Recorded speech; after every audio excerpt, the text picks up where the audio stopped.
اعوذ باللہ من الشیطان الرجیم بسم اللہ الرحمن الرحیم۔ اللہ تعالیٰ کی توفیق سے سورۃ البروج کا سلسلہ جاری ہے۔ آج اللہ تعالیٰ کی توفیق سے ہم اس سورہ مبارکہ کی آخری آیت کریں گے۔ آیت نمبر 17 سے دیکھیں۔ هل اتاک حدیث الجنود، کیا آپ کے پاس لشکروں کی خبر پہنچی؟ فرعون و ثمود، وہ لشکر کون؟ فرعون اور ثمود۔ بل الذین کفروا فی تکذیب، بلکہ یہ کفار جھٹلانے میں مصروف ہیں۔ واللہ من ورائہم محیط، حالانکہ اللہ تعالیٰ ان کو ہر طرف سے گھیرے ہوئے ہے۔ بل ہوا قرآن مجید، بلکہ یہ قرآن ہے بڑی شان والا۔ ان کے جھٹلانے سے قرآن پر کوئی اثر نہیں پڑتا، بلکہ یہ بڑی عظمت والا قرآن ہے۔ قرآن جھٹلانے کی بات نہیں، بلکہ یہ بڑی عظمت والا قرآن ہے۔ ان کے جھٹلانے سے اس قرآن کا کچھ نہیں بگڑتا، بلکہ یہ قرآن بلند پایا ہے، بلکہ وہ ایک باعظمت قرآن ہے۔ But this is an honored Quran.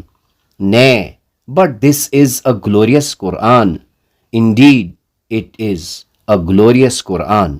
اب آج فی لوح محفوظ، فی میں، لوح لوح، محفوظ محفوظ، فی لوح محفوظ، لوح محفوظ میں لکھا ہوا ہے۔ فی لوح محفوظ، جو لوح محفوظ میں درج ہے۔ فی لوح محفوظ، جو لوح محفوظ یعنی محفوظ تختی میں نقش ہے۔ فی لوح محفوظ، اس تختی میں لکھا ہوا ہے جس کی حفاظت کی گئی ہے۔ فی لوح محفوظ، لوح محفوظ میں مکتوب ہے۔ فی لوح محفوظ، ایسی لوح میں لکھا ہے جو محفوظ ہے۔ فی لوح محفوظ، اور لوح میں نقش ہے جو محفوظ ہے۔ فی ان لوح a tablet، محفوظ guarded۔ فی لوح محفوظ، inscribed on a well guarded tablet۔ فی لوح محفوظ، written on a preserved tablet۔ فی لوح محفوظ، یہ قرآن ایک محفوظ تختی میں لکھا ہوا ہے۔ اللہ تعالیٰ اس آیت میں قرآن کی حفاظت کے بارے میں بتا رہے ہیں۔ یہ قرآن کسی عام جگہ پر نہیں، بلکہ ایک محفوظ جگہ لوح محفوظ میں لکھا ہوا ہے۔ یعنی یہ کتاب مکمل طور پر اللہ کی حفاظت میں ہے، نہ کوئی اسے بدل سکتا ہے، نہ اس میں کمی پیشی کر سکتا ہے۔ جو قرآن آج ہمارے پاس ہے وہی اصل اور محفوظ کلام الہی ہے۔ اس آیت سے چند اسباق لیے جا سکتے ہیں۔ پہلا، قرآن ہمیشہ محفوظ ہے۔ دنیا میں بہت سی کتابیں بدل گئی، مگر قرآن آج بھی ویسا ہی ہے جیسا نازل ہوا تھا۔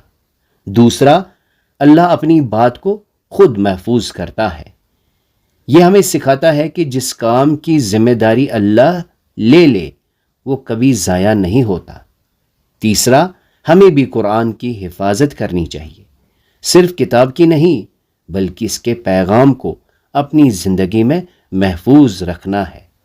چوتھا، سچائی کو کوئی مٹا نہیں سکتا، چاہے کتنی مخالفت ہو، اللہ کا کلام ہمیشہ باقی رہے گا۔ پانچواں، دل میں قرآن کو محفوظ کریں۔